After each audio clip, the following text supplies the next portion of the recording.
Tingkat penggundulan hutan di Indonesia, negara dengan hutan hujan terbesar ketiga di dunia, mendekati rekor terendah pada 2022. Menurut laporan tahunan yang dirilis Organisasi Lingkungan World Resources Institute di Washington DC baru-baru ini. WRI menyebut, kebijakan pemerintah Indonesia dan langkah pihak swasta telah berkontribusi terhadap penurunan ini. Indonesia has reduced its primary forest loss more than any other country in recent years. These government policies include increased fire monitoring and law enforcement efforts, a moratorium on new licenses for logging and oil palm plantations that was made permanent in 2019. Dari segi luasan hutan yang hilang, Indonesia tetap bertengger di posisi keempat, di bawah Brazil, Republik Demokratik Kongo, dan Bolivia.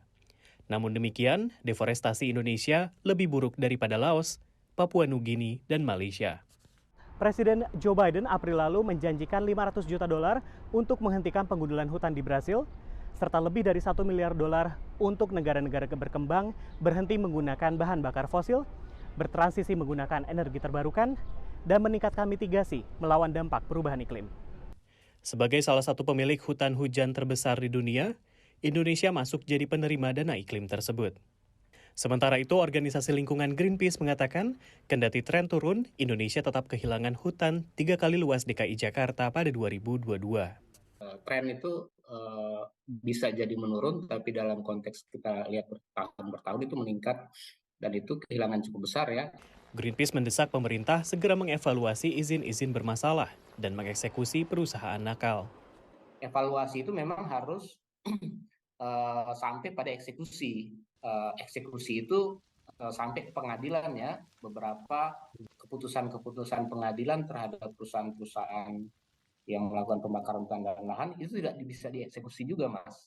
Secara global, dunia kehilangan 4,1 juta hektar hutan tropis tahun lalu, atau seluas negara Swiss meningkat 10% dari tahun sebelumnya.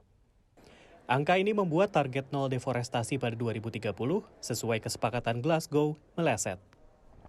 Dari Washington DC, Rio Tuasikal, Steve Baragona, dan tim VOA. Kamu tahu nggak sih kalau di Indonesia itu lagi banyak banget kasus penebangan pohon secara liar, lihat deh. Wah, iya ya. Padahal manfaatnya sendiri banyak banget di kehidupan kita sehari-hari. Contohnya penghasil oksigen untuk kita bernafas dan juga di musim banjir seperti ini mencegah banjir dari hulu ke hilir. Ya, padahal pohon itu banyak menyerap air di saat musim hujan gini nggak sih? Jadi pasti banyak banget manfaatnya. Nah, betul banget.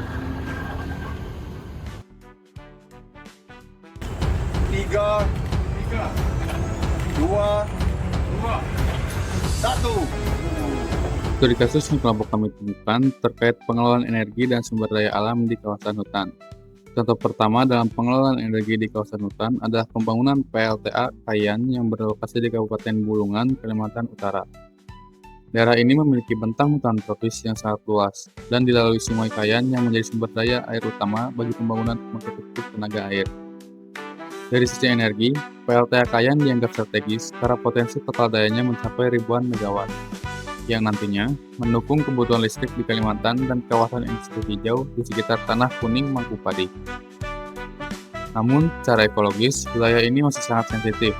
Pembangunan infrastruktur besar di sekitar kawasan hutan berpotensi mengubah fungsi hidrologi, memengaruhi kualitas habitat satwa endemik, dan berinteraksi dengan ruang hidup masyarakat lokal. Studi kasus ini memperlihatkan bahwa proyek energi berskala besar di kawasan hutan harus diimbangi dengan analisis dampak lingkungan yang ketat serta tata kelola yang transparan. Studi kasus kedua adalah pemanfaatan biomasa oleh PLN di wilayah sekitar PLTU Paiton, Kabupaten Probolinggo, Jawa Timur. Dalam beberapa tahun terakhir, PLN melakukan co-firing biomasa untuk mengurangi penggunaan batu bara. Biomasa ini sebagian diperoleh dari perluasan kerjasama dengan hutan rakyat dan kebun energi di kawasan sekitar Paiton, termasuk Probolinggo, Situbondo, dan Lumajang. Residunya terdiri dari serbuk gergaji, potongan ranting, limbah pertanian, hingga wood chip dari hutan rakyat. Pendekatan ini tidak memperluas deforestasi, karena sumbernya berasal dari residu dan pemanfaatan tanaman energi cepat tumbuh. Contoh ini menunjukkan bagaimana kawasan sekitar hutan dapat menjadi sumber energi alternatif melalui model biomasa yang terkontrol, sekaligus memberikan manfaat ekonomi bagi masyarakat sekitar. Studi kasus ketiga berasal dari Kabupaten Lumajang, tepatnya di Desa Sumberwulu, Dusun Kajar Kuning. Wilayah ini berada di kaki Gunung Semeru dan dikelilingi kawasan hutan yang masih memiliki aliran sungai kecil yang stabil. Masyarakat di Kajar Kuning memanfaatkan potensi debit air tersebut melalui pembangkit listrik tenaga mikrohidro atau PLTMH. Teknologi ini tidak memerlukan bendungan besar, tidak mengubah alur sungai secara signifikan, dan memiliki jejak ekologis yang sangat rendah. PLTMH di Kajar Kuning memberikan akses listrik bagi rumah-rumah warga, membantu aktivitas ekonomi desa, dan menjadi contoh nyata bagaimana energi dapat dikelola dengan tetap menjaga kelestarian hutan. Model seperti ini ideal bagi desa hutan karena memadukan energi bersih, pemberdayaan masyarakat, serta perlindungan ekosistem.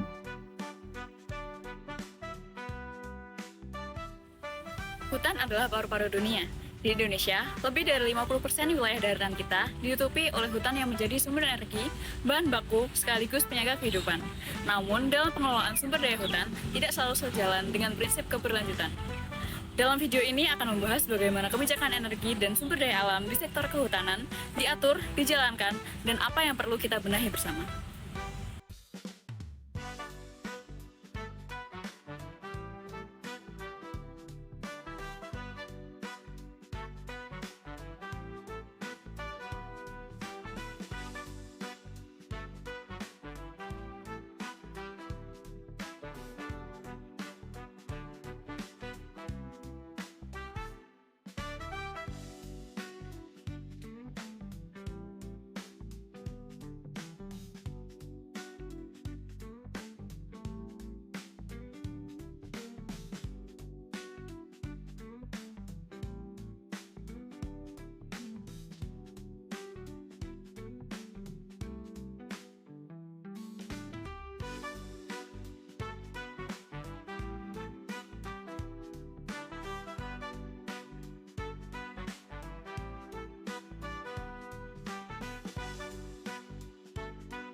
Energi dan sumber daya alam di sektor kehutanan tak hanya soal kayu. Hutan menyediakan biomasa sebagai sumber energi terbarukan, air, oksigen, hingga jasa lingkungan. Namun, pemanfaatannya harus seimbang antara kepentingan ekonomi, sosial, dan ekologi. Dalam konteks kebijakan energi nasional, pemerintah menargetkan transisi menuju energi baru dan terbarukan. Salah satu sumbernya berasal dari biomasa hutan. Tapi, pengelolaan hutan yang tidak lestari dapat menimbulkan deforestasi, konflik sosial, dan hilangnya keanekaragaman hayati. Karena itu, kebijakan publik di bidang kehutanan punya peran strategis dalam menjaga keseimbangan tersebut. Pengelolaan hutan di Indonesia diatur oleh berbagai peraturan, seperti yang pertama, Undang-Undang Nomor 41 Tahun 1999 tentang Kehutanan. Yang kedua, Undang-Undang Nomor 32 Tahun 2009 tentang Perlindungan dan Pengelolaan Lingkungan Hidup. Dan yang ketiga, Undang-Undang Nomor 11 Tahun 2020 tentang Cipta Kerja, serta Peraturan Pemerintah Nomor 23 Tahun 2021 tentang Penyelenggaraan Kehutanan. Kira-kira tantangan apa ya yang dihadapi oleh pemerintah jika regulasi yang sudah dibuat tidak direalisasikan dengan baik? Untuk tantangan yang pertama, yaitu menurunnya kepercayaan publik. Untuk tantangan yang kedua, yaitu pemborosan anggaran dan waktu. Dan tantangan yang ketiga adalah kesenjangan antara peraturan dan kondisi lapangan. Selanjutnya, tantangannya apa ya? Nah, tantangan yang selanjutnya yaitu banyaknya akumulasi masalah yang tidak akan diselesaikan oleh pemerintah. Lalu yang selanjutnya, minimnya koordinasi antar instansi terkait. Lalu yang terakhir, tentu saja banyak kritik dari publik. Singkatnya, kebijakan yang gagal bukan berarti berhenti di situ saja, tapi akan memicu masalah-masalah berikutnya. Kebijakan-kebijakan tersebut menekankan bahwa pemanfaatan hutan harus menjamin keberlanjutan fungsi ekologis, sosial, dan ekonomi. Namun, dalam praktiknya sering terjadi benturan antara kepentingan industri dan konservasi. Contohnya, izin pemanfaatan hutan untuk industri energi biomasa yang belum sepenuhnya memperhatikan daya dukung lingkungan. Kelalaian yang sering terjadi dalam pengelolaan sumber daya hutan antara lain lemahnya pengawasan izin usaha, praktik pembalakan liar, serta tumpang tindih kebijakan antara pusat dan daerah. Selain itu, minimnya partisipasi masyarakat lokal membuat kebijakan tidak selalu berpihak pada warga sekitar hutan, padahal mereka saling terdampak oleh kerusakan lingkungan dan kehilangan sumber penghidupan. Selain itu, pengawasan berbasis teknologi seperti Sistem Informasi Geospasial (SIG) dan pemanfaatan drone monitoring bisa membantu mendeteksi pelanggaran lebih cepat. Kolaborasi lintas sektor antar pemerintah, swasta, dan masyarakat juga sangat penting.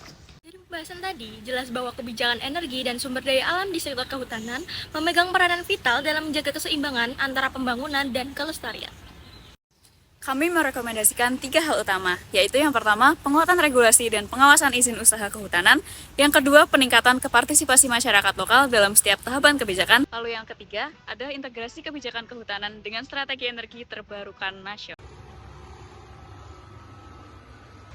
Ada 5 rekomendasi tambahan untuk memperkuat opini kelompok kami, yaitu peningkatan kapasitas aparat pengawas penegak hukum di level daerah. Ada juga sinkronisasi kebijakan pusat dan daerah untuk menghindari tumpang tindih regulasi. Adapun pemberdayaan ekonomi berkelanjutan bagi komunitas adat dan desa hutan. Lalu, optimasi penegak hukum berbasis teknologi. Dan yang terakhir, penguatan transparansi dan akuntabilitas melalui sistem informasi terpadu.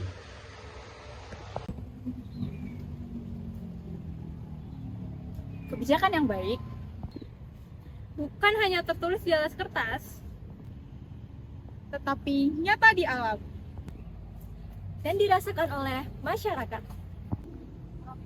Mari jaga hutan, karena hutan energi kehidupan kita.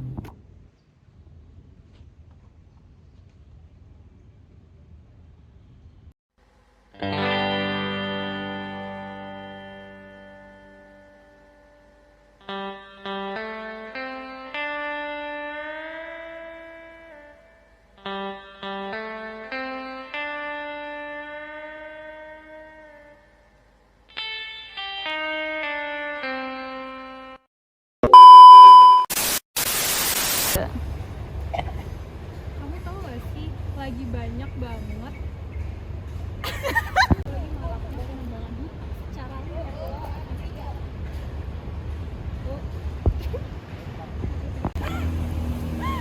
stop ya.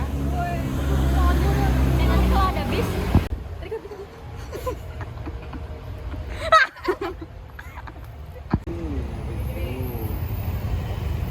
Kok bisa ada es di dalam sini, Mas? Di dalam hutan maksudnya? Di dalam hutan. Keluar hutan saya ketemu es krim. Apakah ini makhluk primitif yang sudah berkembang? Jadi coba ya. Hei, Mamang pasti tangannya pegel sampai pakai koyo nih. Tiap hari beginiin.